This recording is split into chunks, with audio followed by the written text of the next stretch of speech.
Merhaba arkadaşlar. Uzun soluklu bir proje olacak Kimdir videolarının bugün ilkini çekiyoruz. Ve bugünkü konuğumuz sevgili hocam Alican Söğer. Hocam hoş geldin. Hoş bulduk, teşekkür ederim. Nasılsın hocam? İyisin Teşekkür umarım. ederim, sağ olun. Sizler nasılsınız? Sağ olun hocam, teşekkürler. Hocam öncelikle Alican Söğer kimdir? Bize biraz kendinizden bahseder misiniz? Şimdi Alican Süer, Erzincanlı, 1973 doğumlu. Hı hı. Erzincan'ın Kemah ilçesinin Yağca köyünde bir çiftçi ailenin çocuğu. Evet. Aynen. Çocukluğumuz oralarda geçti. Kendisi koyun da otlatmıştır, inek de otlatmıştır, traktörde sürmüştür, tarlada da çalışmıştır. Çocuk yaşta da bağlamayla tanışmıştır, 7 yaşlarında falan. Evet. Bu da ata yadigarı. Hı hı. Dedemden babama, ben tabi dedemi hatırlamıyorum, görmedim çünkü ben doğmadan herhalde vefat etmiş. Sonra babam da bildiğiniz gibi halk ozanı, şair. Hı hı. Birçok eserleri birçok sanatçı tarafından seslendirildi ve biz çocukluğumuzda babam bağlamayla çalardı işte köyün ve elektriği olmayan bir köyde, köy okulunda filan ilkokulunda başladık. Elektrik yok. Halk müziğinin temeli siz de bildiğiniz gibi usta çırak ilişkisidir. Evet, evet. Bizim ustalarımız büyüklerimiz. Yani bugün Anadolu'ya köylerine baktığın zaman her evin köşesinde bir bağlama mutlaka vardır. Evet. Evet. Biz de o köyü muntazam elektriği olmayan evlerde o toprak bacalarda Hı hı. işte saç çatı denen daha şey bile yoktu. Binaların o toprak binalarda.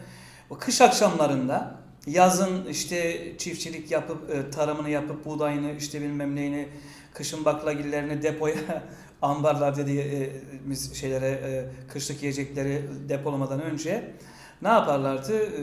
Yazın çalışmaları bittikten sonra kışın onları evlerde, hanelerde kış akşamlarında bunlar işte evin ortamında o odunlu sobanın eşliğinde demliğin çayın üzerinde fısıldamayıp kaynaması o çıkardığı seslerle birlikte akşamda gece muhabbetleri başlardı. İşte komşuların, yaşlılarımızın, büyüklerimizin gelmesiyle muhabbetler, işte bazen ara sıra demler yapılırdı. Demlerin ve birbirlerine bağlamayı çalıp uzatmaları, saygıyla, sevgiyle almaları. Bizim yerimizde onların oturdukları o evlerde peyke denen tahtadan yapılı üstü hasır.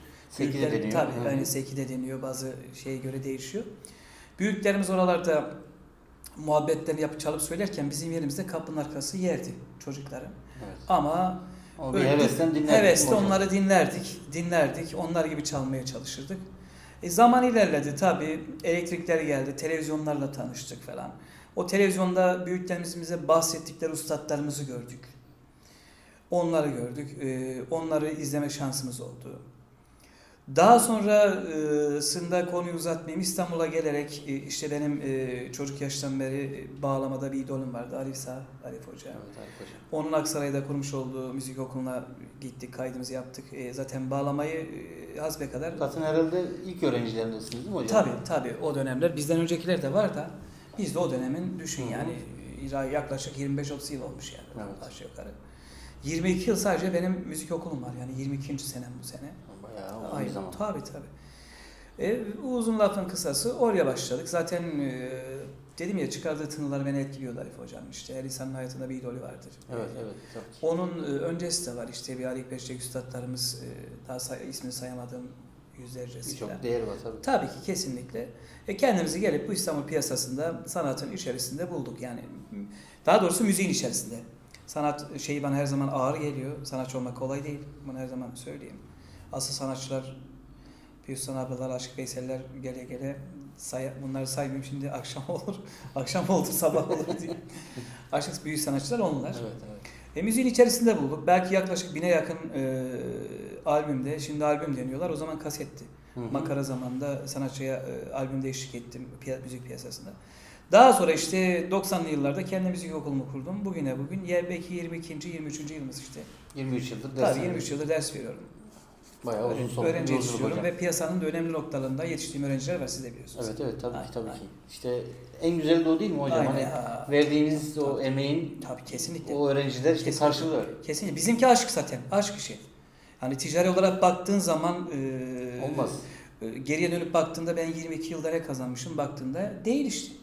normal sıradan diyeyim yani normal bir ticaret yapan insan kadar bile kazanmamışız ama bizimki bir aşk gönül işi. Evet. Şimdi Vazgeçmeyiz. bir öğrencinizi Kesinlikle. o işi tamamen sahiplenmiş, o sanatı tamamen sahiplenmiş gördüğünüz zaman o Kesinlikle. mutluluk size yetiyor. Tabii çocukluk hayallerimizdi. Bir daha dünyaya gelsem aynı işi seçerdim. Peki hocam, sanatın amacı sizce nedir? Siz bu amacı rehber edindiniz mi kendinize? Tabii ki sanatın amacı aşktır. Rehber edindim derken zaten her şey ortada. Ben şunu söyleyeyim, bahsettiğim gibi yani bazen genç kuşakta sosyal medyada görüyorum. İşte bir yerde fotoğraf çekiliyorlar. Ben şuraya bir konuya da değineyim de onu cevaplamayınca. İşte sanatçı dostlarla akşam yemeğindeyiz. Sanatçı arkadaşlarla akşam yemeği. Sanatçı dostlarımla buradayız. Yani bakıyorum bu insanlar 22 yaşında. Ulan siz ne zaman sanatçı oldunuz? Ya sanatçı olmak kolay mı? Ne yaptınız da sanatçı oldunuz? Ne verdiniz, ne ürettiniz? Yani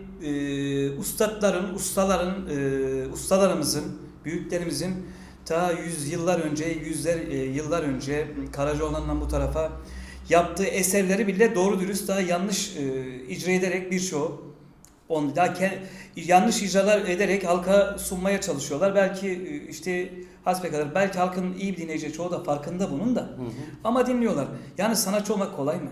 Niye sanatçı diyorsunuz? Ha müzisyen dostlarla, müzisyen arkadaşlarla diyebilirsiniz. Yani ben şahsen o sanatçı kelimesini kendime yakıştıramıyorum.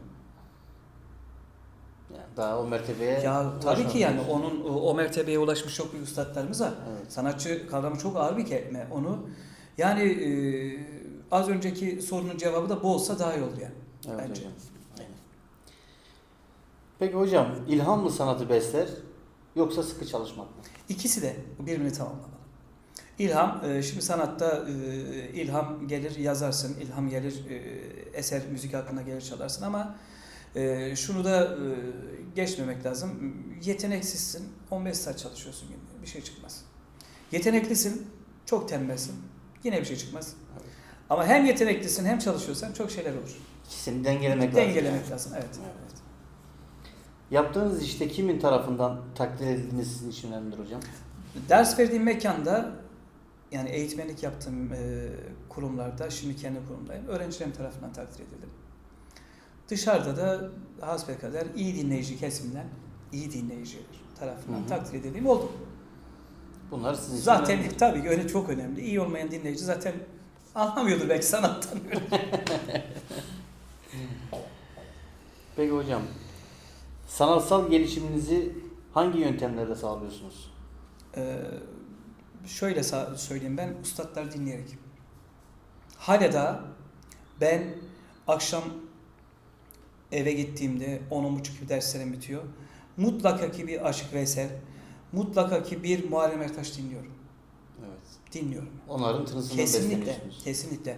Stüdyo kaydına girerdim ben albümlere. Girmeden önce akşam Aşık Veysel Usta'dı bir dinlerdim. Duygu depolardım. Aynen öyle. Çok İlham çok aldım. çok güzel konuştun. Alek Bey dinlerdim. Duygu depolardım, ilham alırdım. Gerçekten. O öyle beslenmek bence daha Peki hocam, sanatçı sokağın sesini mi dinlemeli yoksa kendi sesini mi dinlemeli? önce sokağın sesini dinlemeli. Çünkü sokağındaki halkın gözü sanatçıdadır. Hayran olduğu sanatçıdadır. Evet. Yani hayranlık duyduğu sanatçıdadır. Sanatçıdan çok şey bekler o. Bekler, her şey bekler. Ondan türkü bekler, yeni bir şey bekler, nasıl ne vereceğini bekler, ne alacağını bekler. Sanatçı bunu iyi değerlendirmeli bence. Önce sokak, sonra kendisi. Evet. O da bütün. Çocukluğunuzda hayalleriniz var mıydı hocam? Ya da Hayalim- en büyük hayaliniz neydi? Öyle Evet. diyeyim. En büyük hayalim 7 yaşında başladım. Bağlamayı çok severdim. Aşıktım diyebilirim. Yani onunla yatar onunla kalkardım. O dönemlerde. O kadar tarımın, traktörün ve toprağın içerisinde diyebilirim. Hayallerim güzel bağlama çalmaktı. Yani bir Arif Hoca'nın çıkardığı tınılar, Alek Beşçek Usta'nın hocanın çıkardığı tınılar çıkarmaktı. Onu da çıkarabildik diye düşünüyorum ya. Yani Olduğu çıkardınız kadar. hocam Evet, bence de. evet. Teşekkür ederim yani. O da sizin takdiriniz artık, evet. Peki hocam, geçmişe baktığınızda en çok neyi değiştirmek isterdiniz son olarak? Şimdi en çok neyi değiştirmek isterdim biliyor musunuz? Yani ülkemizde, kendi şeyimizde, çocukluğumuzdan bu yana daha öncekilerden de ozanlarımız yani bu dünyadan geçip gittikten sonra değere biniyor. Türküleri çok okunuyor. Herkes tarafından okunuyor. Hatta işi bilmeyenler tarafından bile okunuyor. Hiç bilmiyor. Yani türküsünü okuyor, bu türkü kime aittir? Vallahi bilmiyor. Türküsünü okuyor, bu türkünün içerisindeki sözler ne demek istemiş? Neyi anlatmış? Ve bu ozan bunun neyi yaşayarak yazmış? Nereden esinlenmiş yazmış? Ne yapmış yazmış? Bunu bilmeden okuyor. Türküyü okuyor, kime ait olduğunu bile bilmiyor. Ve ozanlarımız bu ülkeden geçip gittikten sonra iş değere biniyor. Yani değerleri, kıymetleri biliniyor. O da üzücü bir nokta. O da yine benim ülkemin sanata verdiği yanlış değer diye düşünüyorum. Çünkü bu ozanlarımız okullarımızda, çocuklarımıza ilkokuldan itibaren öğretilmeli ozanlarımız. Ortaokul, liselerde, edebiyat derslerinde bunlar Aşık Veysel kim? Çok iyi tanıtılmalı. Alek Berşek kim? Çok iyi tanıtılmalı. Davut Suvari kim? İyi tanıtılmalı. Daimi kim? Çok iyi tanıtılmalı. Hangi eser Aşık Daimi'nin? Yani öyle ki, yani hepsine saygı duyuyorum. Günün birinde ben bir şey yaptım. Türkü Bar'da bir akşam program yapıyoruz. Yani bir peçete gelmişti. Yani Müslüm Gürses'ten Haydar Haydar. Kim okuyorsa o eseri ondan biliyor. Halkımız ve şeylerimiz. Bunların iyi tanıtılması lazım. Yani anlatabildim mi? Ama eserin kime ait olduğunu bilmiyoruz. Yani bilmiyoruz işte. Öğrencilerim var. Bak benim 22. senem 23. kurumda. Yani bir dizide bir türkünün 100 yıllık bir türkünün, 200 yıllık bir türkünün Karacaoğlan'dan bu yana diyorum. Bir dizini de müziği dinliyor. Gelip dinliyor. Hocam Kurtlar Vadisi'nde bir müzik var. Onu bize öğretir misin? Bakıyorum Acem Kızı. Ben burada tanıtıyorum. Bak Acem Kızı şudur. İcrası şudur. Beste buna aittir.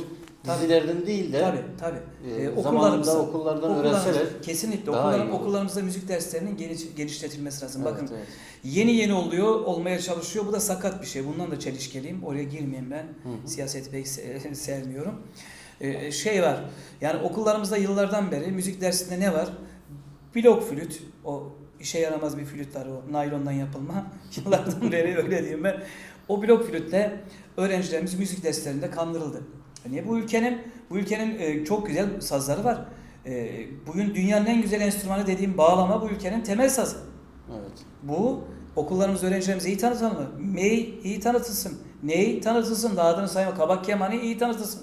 Karadeniz kemencesi bile tanıtılsın. Tabii ki. Bizim kendimize ait olan bizim değerlerimiz tabii değerlerimiz var. Milli çalgılarımız var. Güzel şey. Bunlar tanıtılsın öğrencilerimize. O zaman her şey daha bütün olacak. Öğrencilerimiz kendi kültürünü, kendi değerlerini daha iyi bilecekler. Çok teşekkür ediyorum ben hocam. Ben teşekkür ederim. Beni kırmayıp yayınıma katıldığın için çok sağ olun. Çok sağ olun. Ben teşekkür ederim. Hocam bir de senin o güzel parmaklarından bir bağlama tınlarına dinleyelim. Tabii ki. Bir eser okurum, size çalarım da. Evet arkadaşlar. Yeni Kimdir videolarını takip etmek için kanalıma abone olmayı unutmayın. Hoşça kalın.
Atıp gittin diyar ile, atıp gittin diyar ile, düşürdün sen beni dile, bu nasıl ayrılık böyle? Dağlar girdi aramıza, dağlar girdi aramıza.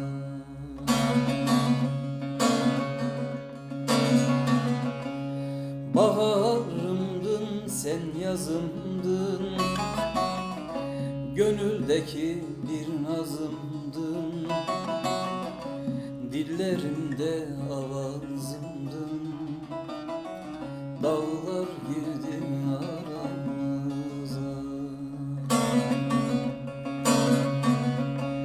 Baharımdın sen yazımdın, gönüldeki bir nazımdın, dillerimde avazımdın, dağlar girdi aramıza.